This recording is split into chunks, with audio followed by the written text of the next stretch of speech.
the warmest welcome, as well for Marco. And to all distinguished guests and colleagues, welcome to Singapore, my homeland. I actually miss Singapore. I've been traveling non-stop the last 2 years, and with cargo facts around, I have a chance to stay a bit longer here. And my father will come close to them, because those days when you go into the aircraft, you climb the staircase, right? So he makes friends, and he offered his service. This was in the 60s. He offered service to carry those cargoes by hand. We call it hand carry cargoes into Indonesia. Generally, it's a lot into Indonesia. And he passed through the customs. He negotiated the customs, and he was among the pioneer, if not the very first, to create the door-to-door trade into Indonesia.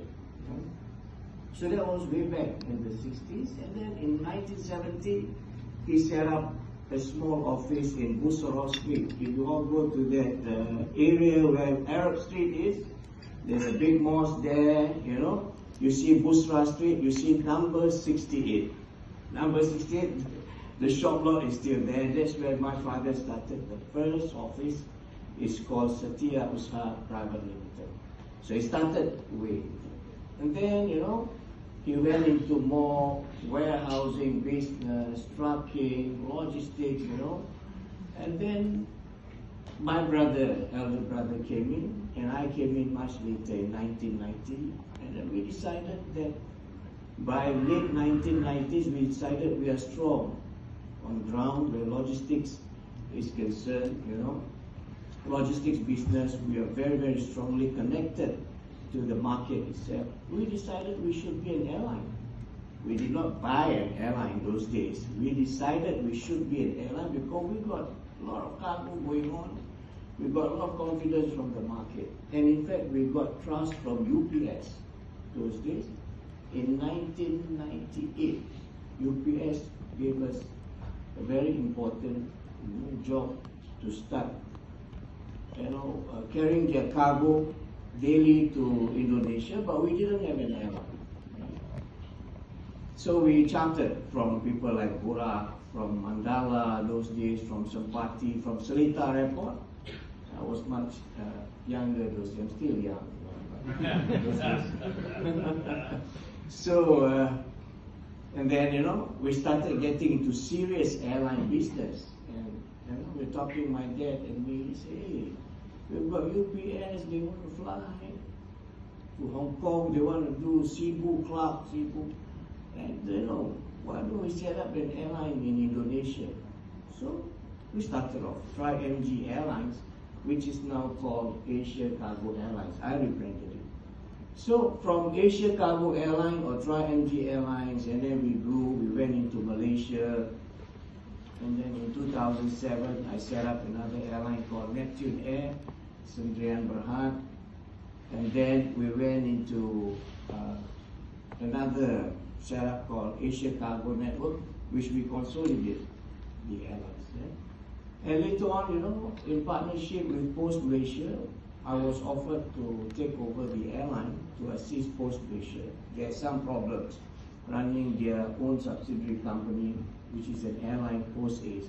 I was offered to revamp the airline, restructure it, then offered a 51% stake. I bought over.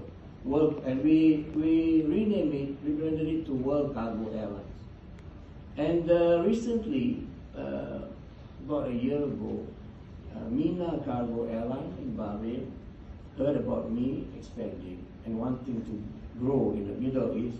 They called me up and seek my assistance to restructure the airline. So we went there, and I took up a 51% shareholding stake there. So as of now, Asia Cargo Network Group,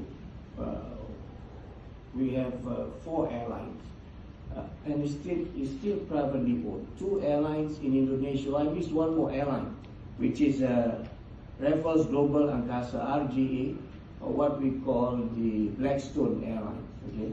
Why I name it Blackstone is because I have plans to do Hajj and Umrah passenger in the future, and Blackstone, the Blackstone in Kaaba. So we call it Blackstone Airlines. But right now it's operating freighter aircraft for the time being. So it's 4 aircraft, 4 airlines which we own, and it's privately owned until today. We'll see in the future whether we can attract equity partners and go into public listing within the next few years. So that's the story of Asia Cargo. And more recently, you've been talking with parties in Africa, Sudan. Just what is driving all this international growth? Sudan is a scary topic today. But I think it's temporary. I went to Sudan a couple of times. I met very key personnel there. I went into Africa, a lot of countries there. I enjoy traveling. I enjoy meeting people, and I get great comfort to know new cultures, to know new lifestyles.